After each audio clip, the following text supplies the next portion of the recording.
Welcome, modern day mystics, fellow truth seekers, James and Justin back again, and we're going to take a look at another scene from The Chosen today, since the last reaction we did was received so well by you. Way to go, audience! So hopefully you guys will stick around, you watch this one and what we have to say at the end, but we're going to be taking a look at the scene of Jesus and the woman at the well. Alright, let's do it.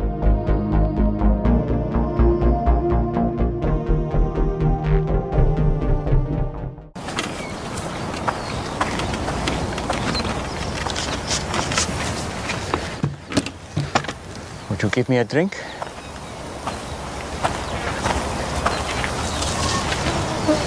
Did you hear me? That bad, huh? What? You, a Jew, ask for a drink from me, a Samaritan, and a woman. I'm sorry. I should have said please. You know, it's not safe for you to be alone out here. Nor you. Why haven't you come with others? And why so late in the day? Don't women come to the wells in the cool of the morning? Yeah, well, none of them will be seen with me, so I have to come out now, in the heat, as you have so kindly reminded me. Why won't they be seen with you? Long story. I'd still like a drink of water if you can spare it. Amazing what a parched throat will do. Aren't I unclean to you? Won't you be defiled by this vessel? Maybe some of my people say that about your women, but I don't. Yeah? And what do you say? I say if you knew who I am, you'd be asking me for a drink. Really? And I would give you living water. Would. Except that you have nothing to draw water with, and this is a deep well. Besides, what do you need from me if you have your own supply of living water? Long story. But Jewish water is better than Samaritan water. That's not what I Are said. you a better man than our ancestor Jacob, who dug this well? Your water is better than his? I know Jacob. And everyone who drinks this water will thirst again. But whoever drinks the water that I give him will never be thirsty again. Wouldn't that be nice? The water I give will become in a person a spring of water welling up to eternal life. Really?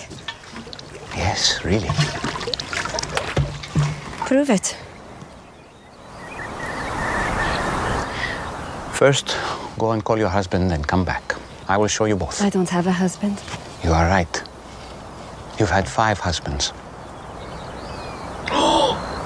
And the man you're living with now is not your husband.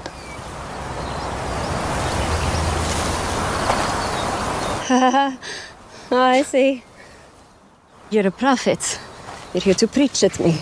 No. Usually the one good thing about coming here alone is I can escape being condemned. I'm not here to condemn you. I've made mistakes. Too many. But it's men like you who have made it impossible for me to do anything about it. How? Our ancestors worshipped on this mountain. But you Jews insist Jerusalem is the only place for true worship. They say that because the temple is there. Exactly where we're not allowed. I'm here to break those barriers. And the time is coming when neither on this mountain nor in Jerusalem will you worship the Father. So, where am I supposed to go when I need God? I've never received anything from God, but I couldn't thank him even if I did. Anywhere. God is spirit. And the time is coming and is now here that it won't matter where you worship, but only that you do it in spirit and truth. Heart and mind, that is the kind of worshiper he's looking for. It won't matter where you're from or what you've done.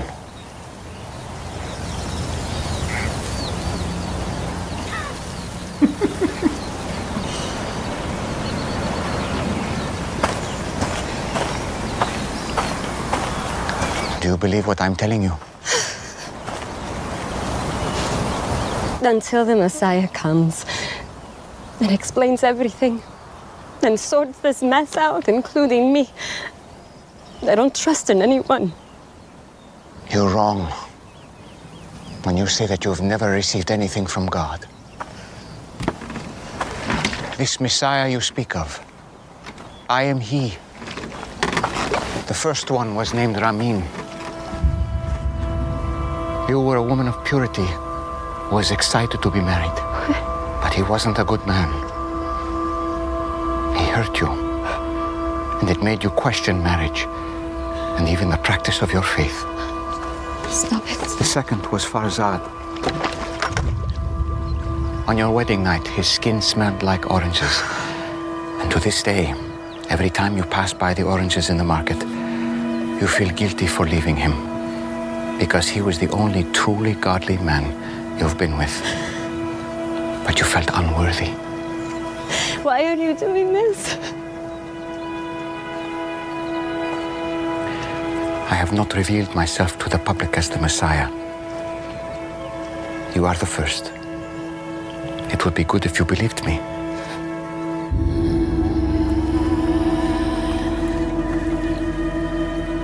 You picked the wrong person. I came to Samaria just to meet you. Do you think it's an accident that I'm here in the middle of the day? I am rejected by others. I know. But not by the Messiah.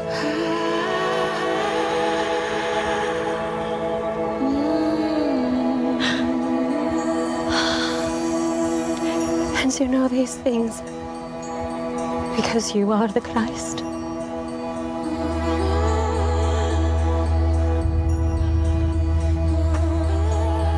I'm going to tell everyone. I was counting on it. Spirit and truth. Spirit and truth. It won't be all about mountains or temples. Soon, just the heart. You promise. I promise. This man told me everything I've done. Oh, he must be the Christ.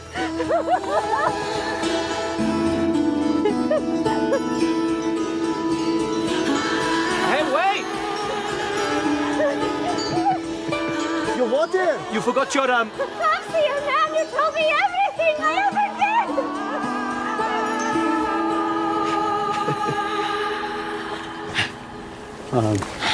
Rabbi, we got food. What would you like? Ah. I have food to eat that you do not know about. Who got you food? Nice uplifting. So we grew up as kids in the church, and then we'd have pageants all the time, like Christmas pageants that did the Jesus' birth, or like Easter, it would be his resurrection story. And remember how cringy and awkward it was to be like, "Verily I say unto you, woman," and these are like full-grown adults, you know, hijacking the cringe system to like totally play it. So you got to give credo to those characters acting emotionally like driven. I thought it was well done. I was moved. I'm not like even a believer, but I'm moved by it. I like it. That's what I'm saying. They acted it out. You know what I mean? And it's like, I was laughing at one point because Jesus has got those real sincere Jesus-y eyebrows. You know what I mean? Like it's hard to like fake if you're not being sincere. Yeah. But you know, there's somebody out there, some psycho practicing sincere face so he can have more riz or something. But yeah, kudos to the acting. Well done. It definitely has like an emotional charge, and it can feel a little bit like a psycho, like you're engaging in psychopathy to not be moved by it. You know, and you know, because the bottom line is there's people feeling really desperate out there, and they're moved by that, and they get it, and they get that little back and forth between Jesus, you know, even though the whole time I'm thinking, give him some damn water, or like quickly do it. What is this? You know what I mean? Aren't you God? Aren't you actual God, Jesus? You know what I mean? Why wouldn't you lickety split just be like, before she even got to the damn well, he's like hot in the heat, and she's like, do you want water or not? And he's like, I have water you don't even know about. She's like, okay, you just asked me for some water. Like, there's so much of that nonsense that my brain sees, and that so oftentimes in life, people cause so much like tires digging in the ground through drama. Like sometimes drama that's even aimed towards upliftment. It's like, yeah, but are we thirsty or not? Yeah. Because when I'm thirsty, I'm like, I don't want, just give me the water.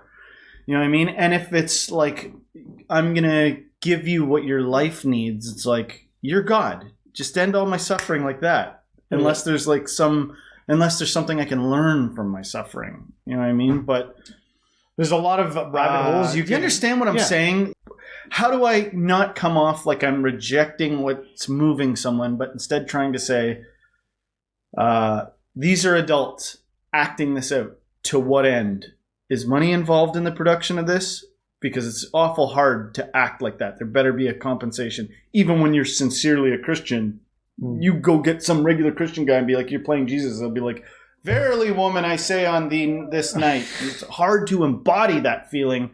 So what the heck is going on with that? And then two, if Jesus is God, why didn't you make the fountain spray her in the face and be like, that's how godly I am? You know what I mean? Like, just check it out. I'm God. There's no question here. We don't need to back and forth with her interrupting and him. Well, I'm sure there's many ways it could have gone down. That story doesn't even go down the way it does in the Bible. Like, there's so much added context onto everything. I don't remember the oranges part going on there. There's a question for you guys. How do you feel about that on your traditionalism side of things, with adding to the context of the Bible? Or to things that were said. I understand. I think, you got to do that when you're making these stories to make it more appealing to the viewers, help them understand more about what's going on. But there are a lot of rabbit holes you could jump down in terms of what this one scene is touching on. I'm sure there's a lot of theological implications for those who like to get into that stuff. But for me, the thing that kind of like stuck out in this scene was kind of the acceptance, that need of feeling acceptance and not ostracized, because she comes to the well completely ostracized, and by the end of it she leaves feeling loved. She feels like she's a part of something. Yeah, that's what you're supposed to get from it. But I'm saying, just be nice to each other, and and why don't you be like that to everybody? And the answer is, of course, like I always say, reasons though. No, you're taking it. No, I know you want to slam it back into the gear you want it to be in, but I'm saying, why can't you skip the drama? You ever been talking to someone and you've ever either been this person or witnessed this person where you realize they're not even saying what they want. They're caught up in a character. Yeah. It's like you come in the door and somebody's waiting in the dark with like a wine and a cigarette and they're like, you know what time it is? And you're like, let's just get to the point. What? And they're like, oh, I can't believe that's what you said to that. You know what I mean? You're like, skip the drama, mama. Yeah. Skip all of it. I don't care that it's juicy. I don't care that there's reasons for it. Are you starving or not? Does your life need meaning quickly or not?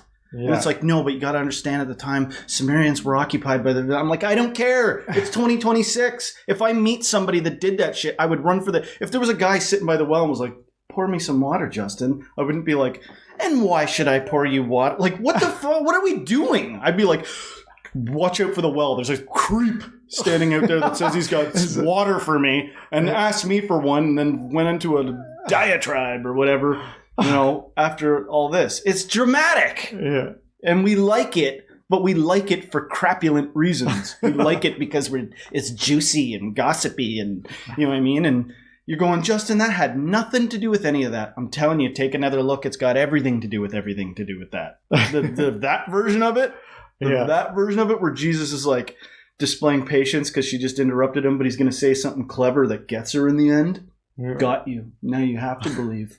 What do you want? What do you just sincerely want? I want food for my... I need food. Yeah. All right, quickly. Here's some food. There. It's settled. Let's go from that place, not the like...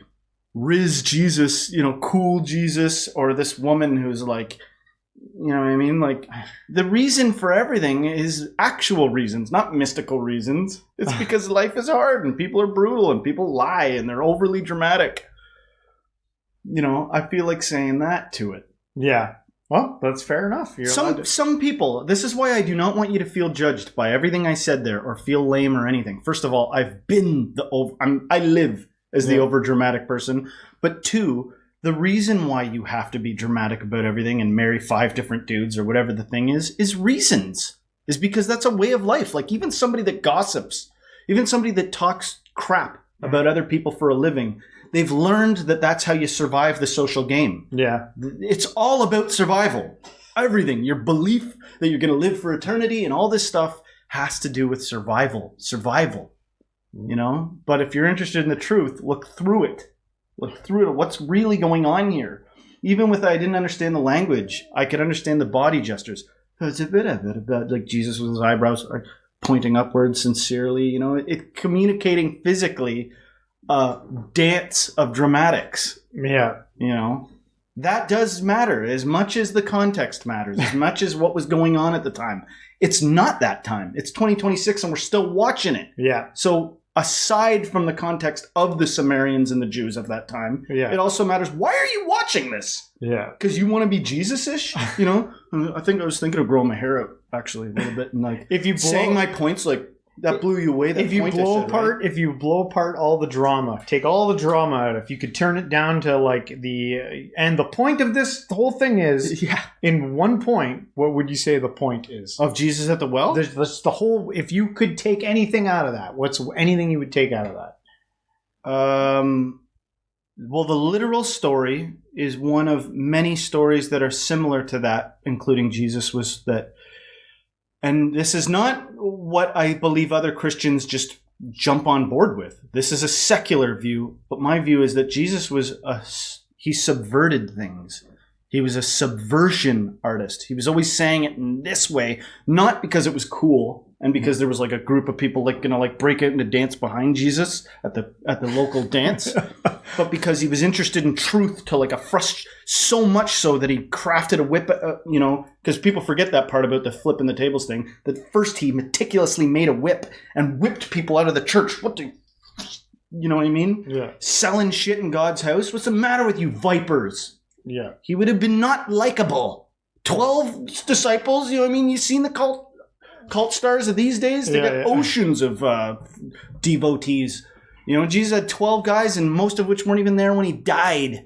And then after he was dead, they picked up his words like many artists, like Van Gogh, like many geniuses out there. You hate them and know-it-all. No, let's kill this know-it-all. Yeah. So my opinion of Jesus is that he was a subversion artist. He was saying, the way you're doing it is stupid, dumb, idiot. You know, in fact, you're vipers. And if you come follow me, if you can get over yourself, which, by the way, I'm here to pit son against mother, father against son, this against that. If you can hear what I'm saying, despite the fact that I'm here to cause chaos, Yeah. you can actually be saved. You know what I mean? You can actually be saved from all your dogma. You can be saved from your illusions and all your nonsense. I think that's what he was trying to do. Don't go copy him, or you might end up like him, crucified. Don't go trying to, you know, I mean, do whatever you want. If you feel like it, go become a cult leader if you want. But I'm saying, I don't care what the orderly, in a box, organized religion belief about Jesus is. I'm saying him as the person, if you listen closely to his words, were always like, they were like, but we're certain it's this. And Jesus was saying, verily I say unto you, it's the opposite of whatever you're saying. Yeah. You know, he was a subversion artist. He was subverting your expectations. Yeah. For a good reason, not for no reason, not to be cool. Yeah. You know what I mean? Again, look at how he ended. But because he was walking with truth within him, and that was how he conveyed it. There's many things I think you could pull out of this story. I guess the thing that I saw when watching it was that, you know, to the religious person, I would say that no matter what you've done, where you are, God accepts you. And for the atheist, agnostic, spiritualist out there, reality accepts you. That you're fine. That there's nothing wrong with you. You are the way that you are. Yeah, of course. We're all doing our best. Yeah. But anyway, we'll leave it there. Hopefully you guys enjoyed our reaction on this. And leave a comment on the video, what we had to talk about. And if you liked it, don't forget to hit the like, subscribe, share this with a friend, and everyone till next time, Stay spiritual.